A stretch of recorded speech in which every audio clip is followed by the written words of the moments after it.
ചായക്കടയിൽ രാഷ്ട്രീയം പറയാൻ പാടില്ലെന്നില്ലല്ലോ. രാഷ്ട്രീയം പറയാം.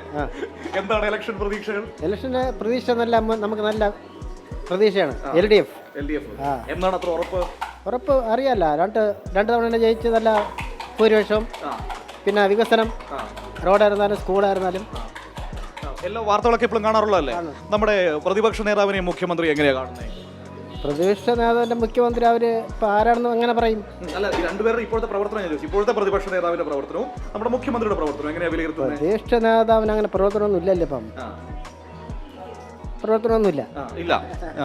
മുഖ്യമന്ത്രി എങ്ങനെ കാണുന്നു? മുഖ്യമന്ത്രി 100 കഴിച്ചുകൊണ്ടിരിക്കുകയാണ്, ശല്യപ്പെടുന്നില്ല.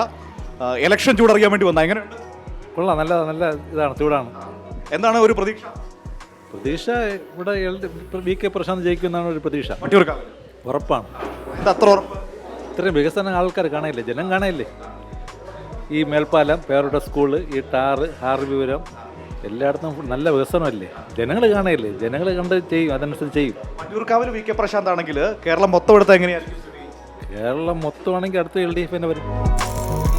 എന്താണ് ഇലക്ഷൻ പടിവാതിക്കലെത്തി നിൽക്കുക? എന്താ പറയുന്നത്? ഇലക്ഷൻ നല്ല ചൂട് പിടിച്ച് നിൽക്കുന്ന സമയമാണ്. കേരളത്തിലെ ഇത്തരത്തിലുള്ള തെരഞ്ഞെടുപ്പുകൾ വരുമ്പോഴത്തേക്ക് കൂടുതൽ നമ്മുടെ ഇടതുപക്ഷ പ്രവർത്തകരാണ് തെരഞ്ഞെടുപ്പിൽ കൂടുതലും പ്രവർത്തനത്തിൻ്റെ രംഗത്ത് കാണുന്നത്. ഇപ്രാവശ്യം അങ്ങനെ തന്നെയാണ് കാണുന്നത്. ഇടതിന് ഉറപ്പാണ്. ഇടതിന് 78-80 സീറ്റ് വരെ ഇടതിന് ഉറപ്പായിട്ട് കിട്ടും. അതാണ് പ്രവചനം. 78 മുതൽ 80 വരെ.